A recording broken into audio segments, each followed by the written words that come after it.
So I am one of the tutors on the History of Art certificate and the History of Art diploma, both of which we offer every year at the Institute. I'm also going to tell you briefly about the advanced diploma as well, because that's what you could move on to following study on the certificate or the diploma courses. And as I've said, I'm Dr. Sarah Pearson, I'm an associate tutor, and then we have Carolyn with us as well. So what about the certificate and diploma courses? Well, in both cases, they're taught entirely online, which is brilliant because it means you can study from anywhere in the world. It does mean that sometimes if you live on the far side of the world from us, you might be getting up in the middle of the night for the live lectures. But we have found that it works, and we certainly have had people from just about everywhere attending the courses. In either the certificate or the diploma, in a term, which is usually about 10 weeks, you'll have one pre-recorded lecture that you can watch at a time to suit yourself, and you can watch it as many times as you want, and you will continue to have access to it. It's loaded up onto the VLE, which is our virtual learning space, so you can really use it to suit yourself. We have one online session per week, typically of an hour. This is a sort of live seminar, really. There's a bit of reading, we discuss images, and it's an opportunity to talk about the lecture that you've watched as well. And then we have directed private study too, which is reading, reading around your subject and reading towards the written work, which happens at the end of each term. So I said at the bottom there, one written assignment per term of approximately 3,000 words. I think technically you can go up to 4,000, but 3,000 is the norm. Sometimes it will actually be 2 assignments, each of half that amount. So in total, you're still doing the same amount of writing. So that's how much is expected with the certificate and diploma, 10 sessions in a term and 3 terms of teaching. So if we look at the certificate first, as Chris said just now, the certificate is taught to the same level as the first year of an undergraduate degree. What that means, apart from anything else, is you don't need to have prior knowledge of the history of art or how to study the history of art in order to do the certificate. It really is open to absolutely everybody. It's divided into 2 years. And they're sort of largely chronological. So you can see in year 1, we start in the classical world, we then move through into medieval and finish that year with Renaissance into Baroque. And then in the second year, we pick up again with the Restoration and move through into the 20th century and out the other side into postmodernism and contemporary art. We run these years alternately. So the blue line there shows that the year 1 certificate in the history of art, classical to Renaissance, is the next one that is going to run. You can do them in either order. I mean, it makes more sense to do them chronologically, but you don't have to. So you could do year 2 first and then do year 1 if you wanted to. If you study 1 year, you get a certificate qualification. If you do both years, you then get the certificate of higher education. So that's the certificate level. If we look at the diploma in history of art, here we start in the Renaissance period in year 1, and we do Renaissance, Baroque, and then we look at Central Europe as well. So looking beyond the sort of traditional venues for visual culture. And in the second year, we look at British art, specifically looking at, first of all, the 17th century, then the 18th century, and then we finish with what's called the special focus unit, which is quite an exciting one, which changes year to year. So this is what's actually being taught right now at the Institute, and this year the special focus is the Tudors. So it's a specialist 10-week course just on Tudor art and architecture. And as with the certificate, we run these years alternately, and the next one to start, where the blue line is, will be the Diploma in History of Art, Renaissance and Baroque. The first year would give you a diploma qualification, or 1 year of study would give you a diploma qualification. And if you do both years of the diploma, you then get a diploma of higher education. So those are the two courses. Diploma, the teaching is about the same as the second year of an undergraduate degree. So the expectation is that possibly you've already got some experience of the history of art before you come into this. It is possible to do the diploma not having done the history of art before, but that would be more challenging in terms of our expectations. With this too, you produce a piece of work at the end of every term, and it is similarly a 3,000 word essay or equivalent. The other thing to say about the diploma as compared to the certificate, because the certificate is the first year, this is the sort of broad overview in terms of art history. This is why it's suitable for people who've never done it before, because you're learning the breadth of art historical knowledge. The diploma, you could say, well, you're covering the same stuff because we do the Renaissance again. It's much more targeted and focused learning in the diploma. So we maybe focus in on individual artists or look more specifically at a particular centre, that sort of thing. And all in all, what this means is you will study an absolutely wide variety of art and architecture. Both are covered. And whilst it can vary from term to term, it is about a 50-50 split overall between the study of art and the study of architecture. And students, well, as Carolyn will tell you when we get to her, hopefully, students enjoy studying both. So even if you are thinking, well, I like the art side, but I'm not sure about architecture, or vice versa, typically what we find is people are surprised by how much they enjoy studying both. If you have done certificate and diploma, there are ways forward within what we offer, specifically the advanced diploma. The difference with the advanced diploma is it is much more of a solo occupation. There are day schools where you get together with your fellow students, but you don't have the same learning community that you do with the certificate and the diploma courses. Year one has day schools and teaches you really the practice of research.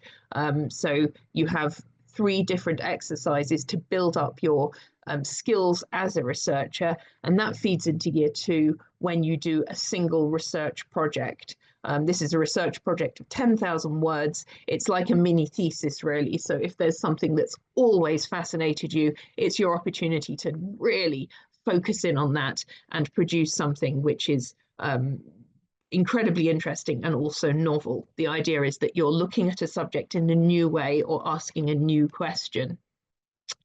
And this is taught at level 6. So at this point, you're at the 3rd year of an undergraduate degree.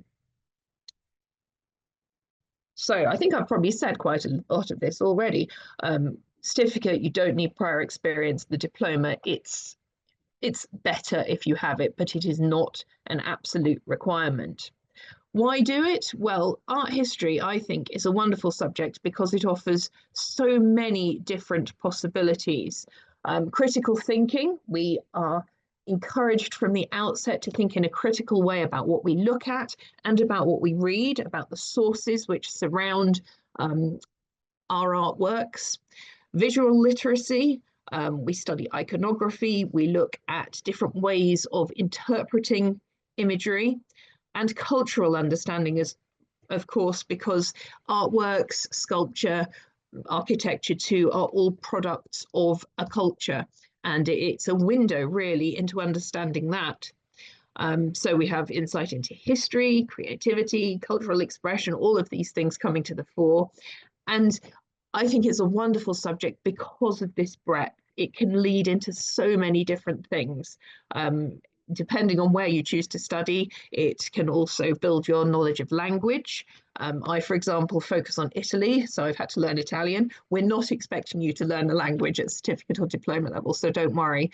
But it just shows how art history is something which crosses so many boundaries in terms of subject divides. History, sociology, psychology, philosophy. We look at all of these, religious history as well. So what's it like to study on one of our courses? Well, I hope it's enjoyable. I think our students typically do enjoy their time studying with us. There's lots of engagement. There are opportunities to talk to your tutor, to engage with your fellow students as well. And Cambridge offers a vast amount of support to students where it is needed. So students studying at the institute have access to the same support as those studying at the main university. And you enter a community of learners. And year on year, what we find is that not only do our students talk to us, but they also talk to each other and amongst themselves build really strong support groups. And yes, this sense of community, even though we are so far flung worldwide. So questions, in just a moment, you will have the opportunity to not just ask me questions, but also to ask Carolyn. And when I finish these slides, I'll begin by asking Carolyn just to give you a sense of what it's like to study with us. So if you're interested, applications for certificate and diploma need to be in by the 18th of August. So that still gives you time to think about it. And the individual course websites can be found on the internet. You're looking, I put the picture at the bottom there. It's History of Art and Visual Culture. That is our broad title. So that's where you need to be looking. And I've also put the links here for financial support as well. So that's my talk. I'm just going to stop sharing my screen now so we get everyone's faces back. There we go. And yes, there's not too many of us. So if you look at the bottom, there is a raise hand function. I would say when we get to questions, if you've got a question that you would like to ask, just stick your hand up and that would be fine. Otherwise, please put questions in the chat. I'll also be looking at the chat, but right now I'm going to hand over to Carolyn, who I hope will be able to just give us a brief idea of what it's like to be a student with us. Hi, everybody. I'm Carolyn, and I'm from New York. And it's very hard to describe what Sarah, who's been a tutor, just an amazing tutor. She's absolutely fantastic, by the way. And I know if you come in and either the certificate or the diploma, you'll have her. And I have to say, it's been a great experience. I've been so lucky to have Sarah. But it's hard to describe how much it's changed my life because it's changed my life completely. It's been such a wonderful thing. You look at everything differently. I know that Sarah had brought up how she feels that the breadth of the subject and of the course, what she sees in it. But for me, it's a blend of history, which I love, psychology, which I love, and visual culture, which I love. So when you start reading the material and you watch, there's always a recorded lecture, a pre-recorded lecture before the class. If you enjoy any of those things, and I think many more too, your mind just opens. It's as if, it's very hard to describe, but it's as if it all opens for you. And you can think about things from a historical perspective. You can think, it's almost all colors of the rainbow, how you could think about the things you're reading about and looking at. Do you want to look at it from a philosophical perspective? Because you have to decide what kind of paper you want to write. Sarah was saying 3,000, but I remember 4,000. But anyway, who's counting? Only 1,000 different. You can decide what part that you're reading or a picture, what you like about it. And then, okay, I want to learn about this. Why is she wearing this kind of clothing? Why is she looking at the man in this way? What does it remind me of? I've seen things like this. Where did I see them? How is it related? And you can just let your mind just have a wonderful experience that you never imagined. And I'm happy to answer any questions about the work or how hard it is or anything if anybody would like to ask. Thank you so much, Carolyn. So yes, if anybody has a question for myself or for Carolyn, please if you put your hand up, I will call upon you. Equally, you can write it in the chat. That's also fine. Nora. Yeah, hi. It's two questions, so either of you can pick up on one of them. How many hours a week, apart from the 2 hours you mentioned, would you say you would work on both the certificate and the diploma? I mean, does it increase? And then my second question is, if one was to like complete the diploma and wanted to go on beyond level 5, I know there's the advanced diploma, but even beyond that, again, if you wanted to keep going, what are your options? Okay, so as far as study per week, that is pretty flexible. I think we say something in the region of 10 hours, but it comes down to you.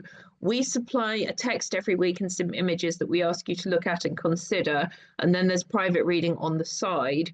So you can make it as big as you want, but it doesn't have to be all-encompassing. What would you say, Carolyn? What was your typical? Yeah, I would say that that's right, Sarah. It really depends on the subject. You can see there are 3 terms in the year, and you might be more interested in some terms and subjects than the others. And when you're really interested in something, you're going to be looking at books or articles for yourself, and that's going to take some time, extra time, just because you enjoy it or you're interested in it. Same thing with writing an essay. If you picked a subject that it really excites you, you're just going to be putting more time in it than the standard. And the same thing goes, there have been terms that I liked less or was busier with work because I'm working at the same time, and you just don't have the time, or you're just not that interested. So you do a little bit less, you do just the standard to get through. It's really up to you. If you want to do well, you have to, push yourself a little bit, but not everybody does that. And I did also want to say that I forgot to say before that even though we're all remote and there are people from all over the world, we did develop a WhatsApp group, and we met in a couple of cities in different parts of the world, a group of us, and we're all very supportive of each other, and they're wonderful people. And it's been a really great experience, which I hadn't expected at all. So that's an additional really nice feature. Another bonus, absolutely. So yes, hours wise, it shouldn't be onerous. And I think you'll find that if you're studying more, it's because you want to study more. But I think we put a sort of an estimate of 10 hours a week. But honestly, as Carolyn says, if there's a week when you're super busy, you don't have to do that much. It is flexible in that sense. And in terms of where to go next, the advanced diploma is the next obvious step. At Madingley, at the University of Cambridge, you can then go on to the MST, which would be the level above that, which again is more personal study. It's approaching postgraduate level at that point. So it's following your own research project again. So the MST would be the next one up. Alternatively, the credits that you accrue at the moment, you cannot convert them into a Cambridge University course, but you can take them to other universities. So places like Birkbeck will take Cambridge credits as part of a degree, so that you can do that. So yes, there are options for moving onward and upward. I hope that answered your questions, Nora. Yeah, that was great. Thank you both. Anyone else? I see Martin has written in the chat. Oh, sorry, yes. Are there learning materials each week beyond the pre-recorded lecture? Yes, absolutely. It varies with tutors and it varies with weeks, but there will always be articles. Usually, for me, it's usually one article. I know other tutors will give a couple of articles or excerpts that you are asked to read, and we then discuss them in the seminar. So again, if you're busy, you can have a week when you don't read them, but that means your participation may suffer as a result because you're not going to be able to talk about things so much. And then we also do analysis of images. So I will put together images which you get in advance. These are the ones we're going to study this week. And then you have the opportunity to research them or not. Sometimes I'll say, please don't study them this week because I want to do our immediate response to them when we come to the seminar sessions. So yes, there's some learning materials each week. Lawrence, your hand is up. Hi, Sarah. Hiya. I've attended a similar sort of virtual call with Oxford on art history, and they talk about the accumulation of CATS points.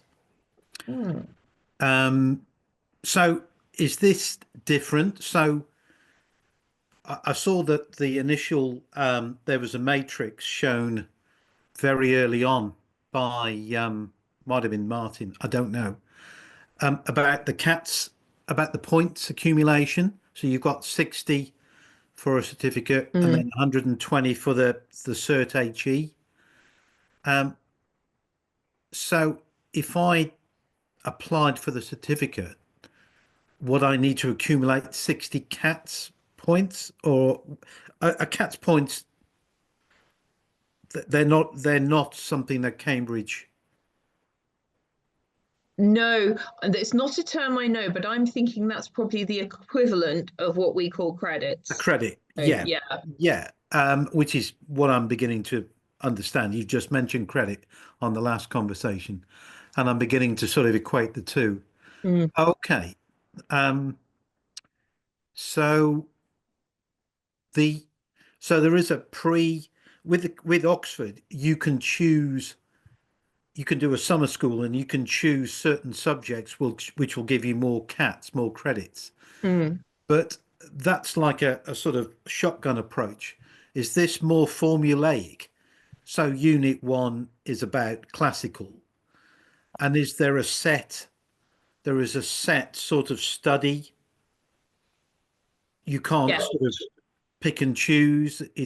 It's a set study. Do you know what I'm getting at here? I absolutely get where you're coming from. Okay. There is conversation at the moment about whether we will move to a more modular system in the future, where you will be able to sort of dip in, but then skip a module if it's not something that appeals, and build up your credits in the same way. But that's not something we do at the moment. Right. Do a summer school where you can do exactly that, and you can attend the ones that suit you. But in terms of certificate and diploma, at the moment, no. The idea is you just work your way through. Does that make sense? It does. The other thing as well, I'm amazed that this is totally online, because I think I read somewhere that I thought I'd have to attend certainly once a week, which, because I'm over 2 hours away, and I'm nearer to Oxford than Cambridge. But this is encouraging that I don't truly have to travel in. Great. You're shaking your head. You don't have to travel in at all. Wow. We have people from Australia, we have people from China. Yeah. So it is global, and yes, it's 100% online. Right. Sometimes students, like Carolyn said, arrange to meet up amongst themselves. Yeah, That's wonderful, but no, Or no need to use presence the is required. facilities, etc., for study. Yeah. Yes, we try and make sure that all the materials we supply, we prioritize things which are available online, because we appreciate if you're worldwide, you don't all have access to the same libraries and so on. So yes, we set up reading lists which show you where you can source stuff online. Brilliant. You've answered my question. That's amazing. Right, I'll leave you in peace and get out of the way. Thank you. I'm going to answer Ben's question next, because that popped up in the chat, and then I will come to Sania. So Ben says, can you speak on any examples of career paths which follow on? In terms of careers, I would say art history actually can lead into so many things, because it is this cross-disciplinary subject. Obviously, you can go into art history, which also means being things like a curator, museums and galleries, cultural work, that sort of thing. But then beyond that, because art history covers history and religious studies, language, sociology. It can lead into things like journalism because you're expected to write. So that's a path that's open. So yes, it should be considered as a humanities subject, and at that point it offers the same opportunities as if you studied history, potentially if you studied geography, because of course looking at Europe we cover quite a lot of geography. So yes, it's very broad in that sense, and we have students going into all sorts of things, but I hope I've covered some of them there. Now somebody's put that. Sania, you had your hand up and now it's gone down again. Have I already answered the question that you were going to ask? Hi, Sarah. Thank you for the presentation. I have two questions. So the first one is, how are the application procedures like for the certificates?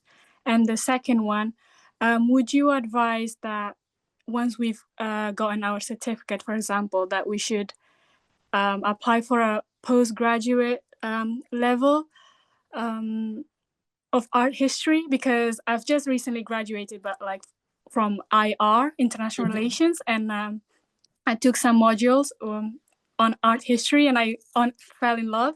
So I thought I should have like a backup or like a base knowledge. Hence, I am interested in the certificates. But I was thinking, after a year, I would like to continue on postgraduate level. Do you think that is a good idea, or I should attain the diploma and then head onto that side?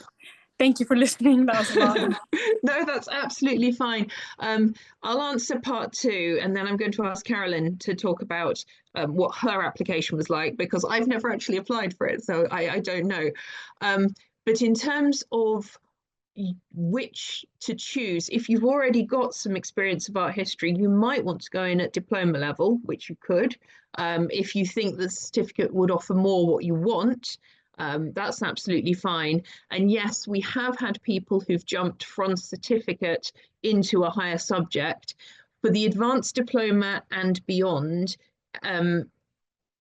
the access is via interview or via more than just an application. So at that point, it's a chance for you to demonstrate your interest, your knowledge of the subject, and so on. So it's perfectly possible to go upwards. There's just more of an interview process as you go higher up. Carolyn, application, what was it like applying for the certificate? Was it just apply online?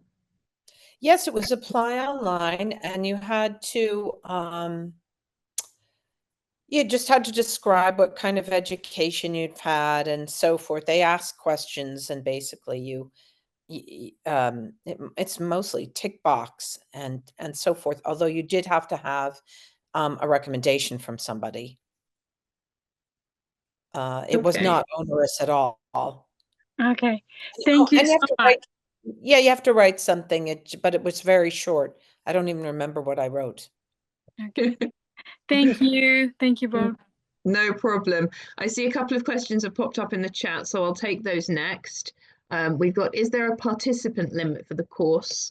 And how many people can join? What are the selection criteria?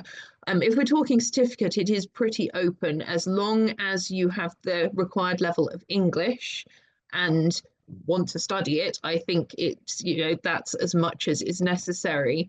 And for the diploma too, it's not super selective. There is an application form, and as long as that is filled in, I think, as Carolyn said, you write a piece about why you might want to study, but it's not a long one.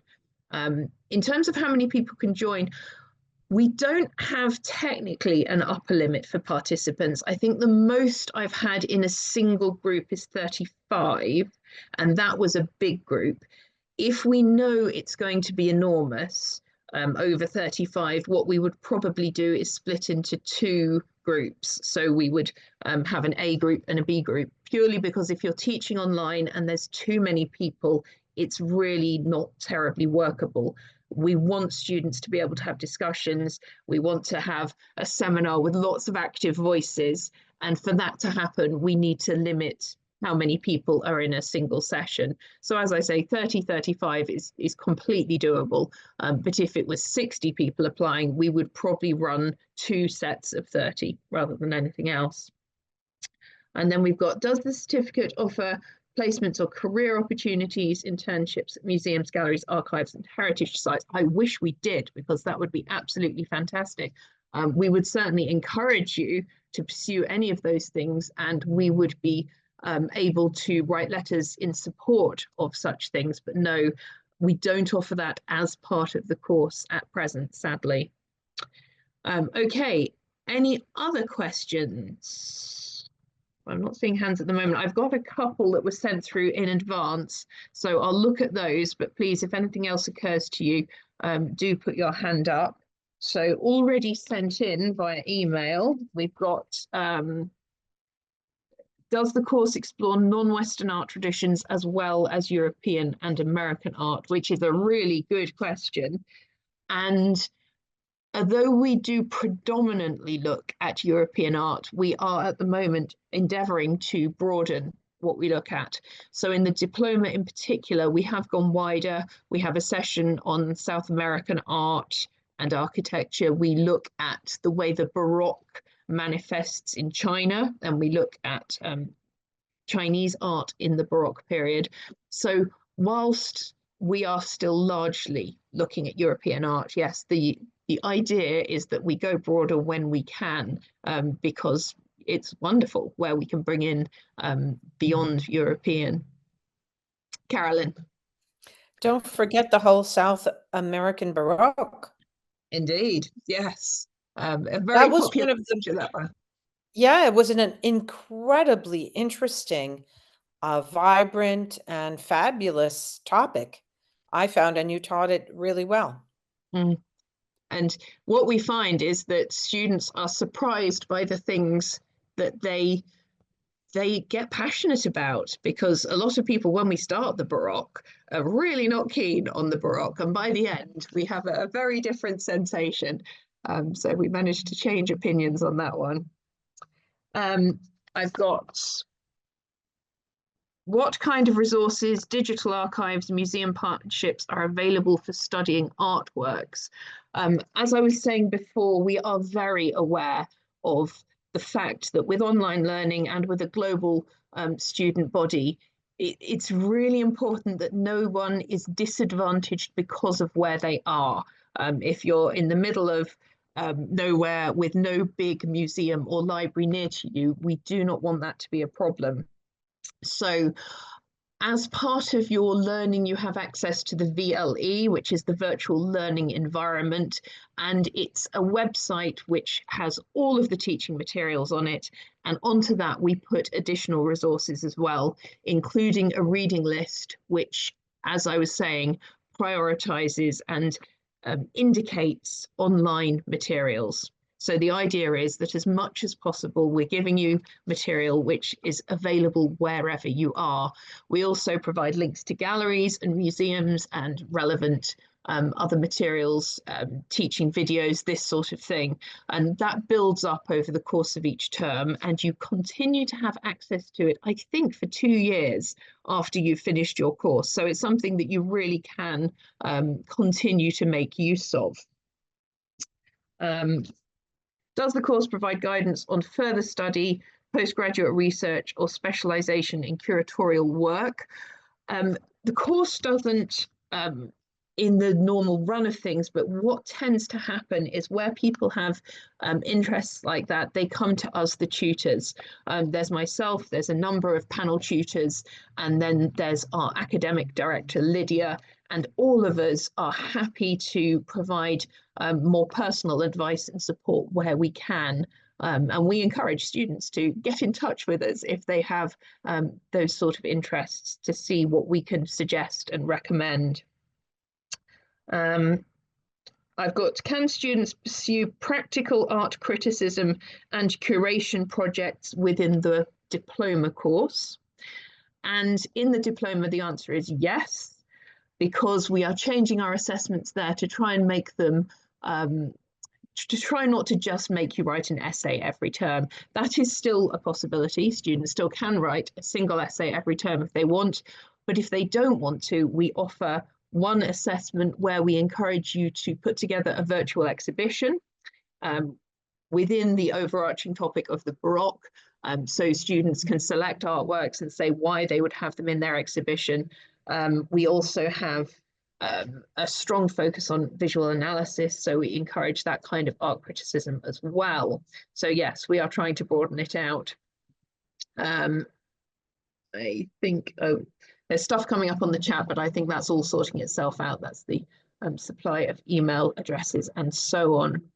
Okay, so that's some of the questions I've got specifically on art history. I've got another list of questions I can run through, but I don't want to be talking if anybody out there has a specific question they would like to ask. Is there anyone else who's got anything they would like to ask myself or Carolyn? Oh, Sania. Hi, sorry, see you again. So you mentioned about how we could come to tutors for personal advice. What I had in mind was I saw this course at UCL for a postgraduate. It's called Cultural Heritage, and it looks really fun. And at some point, if I do want to apply and if I ask for a reference, could you be a reference, or is that not the same? Like, or is that not possible? If you've studied with us, then absolutely. I've lost count of how many references I've written. So yes. Thank you so much, Sarah. Okay. That totally possible. Thank you. No problem. Nora.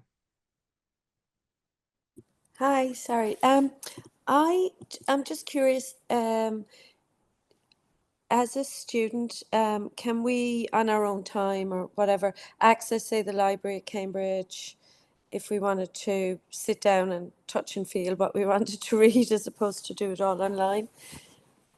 Absolutely. I'm going to give this one to Carolyn because she's nodding away there. Oh, Nora, that's a really great question. You should definitely come to the library in Cambridge because you'd feel part of things. And it's a very exciting experience, and you can take out all kinds of books and you can look in there, you know, the reserved section, the books you can't take out, these fantastic art books, you know, some really, really old, some just really interesting and important exhibitions. I like to come to Cambridge and do that. It's a very special experience. Yes. So totally possible. Does that answer? Okay. Yeah. Caroline, sorry, I don't mean to take over the chat. Ask away. I just wanted to ask Caroline, are you doing your course out of like interest and just personal development, or do you plan to change career, or is it to enhance your career? What was your reasoning? Well, Nora, I took it originally out of interest. It's just been something I enjoyed, going to museums, and I love architecture too. And then it pulled me in so deeply that I thought I would start writing about it maybe, and probably no one wants to read what I'm writing, but you never know. Or, you know, do some kind of something with it. I'm obviously not a young person, so it's possible that my options are limited, but not really, because, you know, if you're creative, you can do lots. So I was thinking with a friend of mine I met actually in the library, who's a PhD student in art history. We were writing some articles together. So right now, that's what I'm thinking about. But I am busy at work, so I can't really get there yet. But, you know, hopefully, yes. What about you, Nora? What were you thinking? Is it an interest for you or a career? Yeah, I've always had an interest in architecture, and I just never got to study it at school. And I went off doing business studies, which it's fine. But if I'd life over again, I'd do it differently. And I'm not particularly a spring chicken, and I have looked at doing interior design and all of that, but I just find, and I have taken courses in interior design and fashion just because I like it, but often I didn't want to like completely hem myself into one particular element of art or design. And I did art at school, and I always loved it. It was my favorite subject. It would be the only one I wouldn't not turn up for.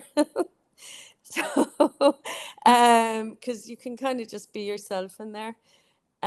So I've got my kids are grown up, and I'm in the States at the minute, but because I spend a lot of time helping my dad out, but I'm between England, Ireland, and the States, and I just want to, you know, when my father retires from work, and I extricate him from the US because he's heading for 90, and he's doing a Warren Buffett on us, which is getting really tough.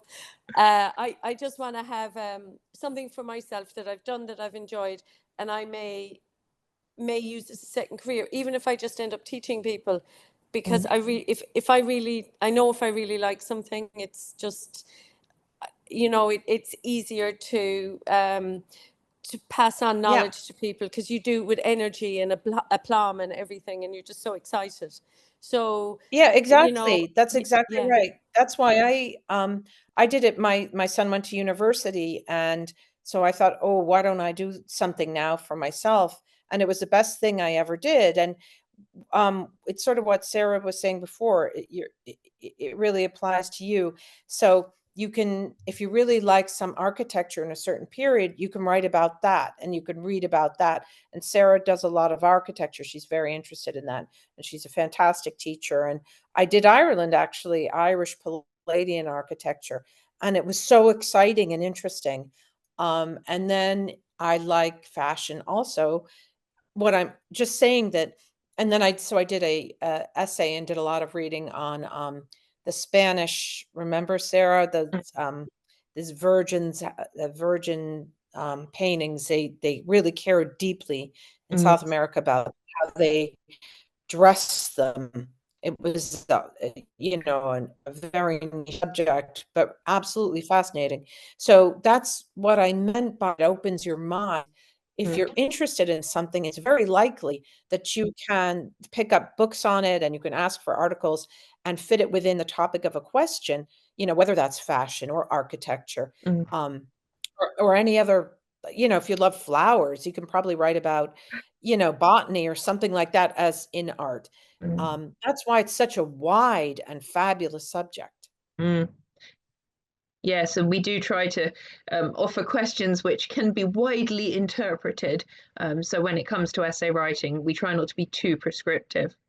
Oh, I've just had a thing pop up to say we've got 10 minutes remaining, which is good. So here we are. Something popped up in the chat from Warren. I've attended some previous history of art classes at Birkbeck and Oxford, both very good. What's the rough balance in the certificate and diploma between formal analysis, iconography, and social history of art, or indeed other topics? Oh, that's a really good question. We put a lot of focus on visual analysis because it is the core skill of art history. So from the very first session, we're doing visual analysis. Iconography, it absolutely comes in, more so in the sort of medieval into Renaissance periods, because it's such a big part of those topics. So yes, in that one, I'd say iconography, it's a good 30% of what we're studying.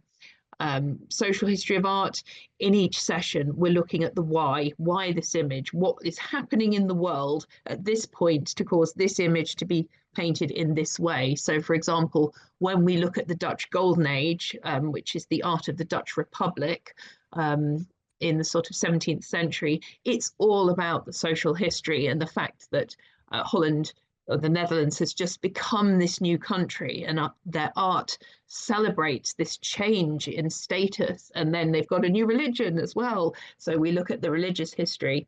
So it's hard to separate it out into sort of percentages, but what I would say is all of these things are woven in to every term, with a huge dollop of geography as well, because we look at the connections between places, and that's really important. It's important not to look at Italy in isolation, but consider what influence Italy had on other places, who was influencing Italy, how did information spread. We look at the history of printing and printed material. We look at the books that are being published in art and art criticism and how they have an impact.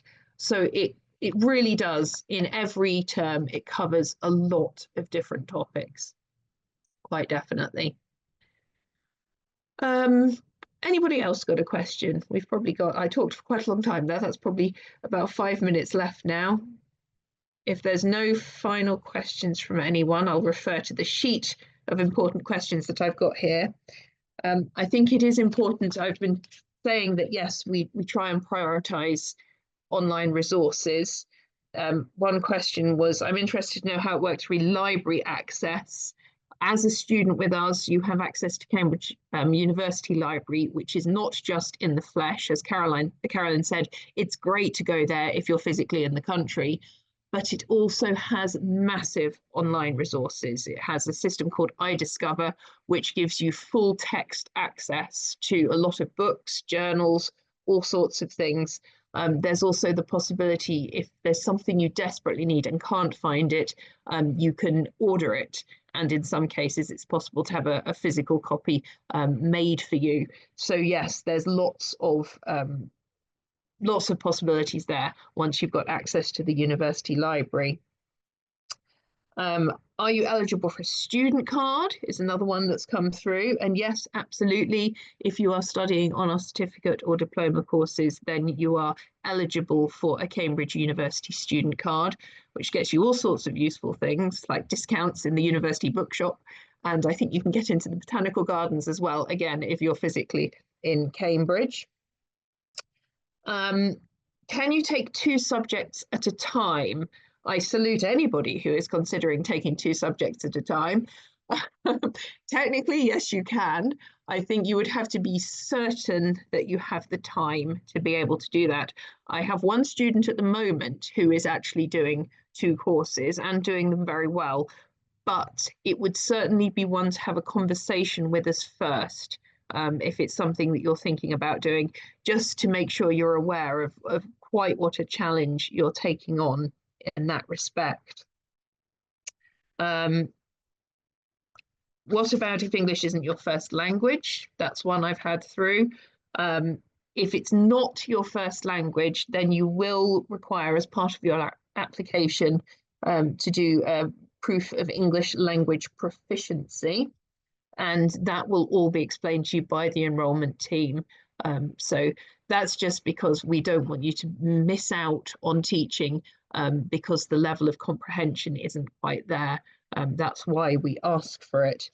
And also in discussions, of course, in seminars, it's really important that everybody can express themselves as much as they want.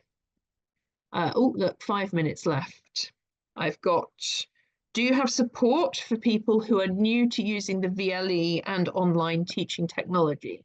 This is a really good question because our learners are all ages. And I don't mean to say that older people struggle, because that's not it at all. But where we have had people who've really struggled to get to grips with the VLE and the technology, yes, absolutely, there is support available. There's the learning team who can be contacted, but there are also various sessions that you as students can attend in VLE techniques and so on. So yes, we do appreciate that if it's your first go with online learning, you might need a little bit of support. Okay, last chance for anyone to ask a question. No? Okay, so if everybody's happy at this point, I would ask you to go back to the main meeting room. So if you look in your bottom right-hand corner, you should have a little person walking out of a door and it says leave room. So if you click on that, that will take you back to the main space at this point. And thank you very much, everybody.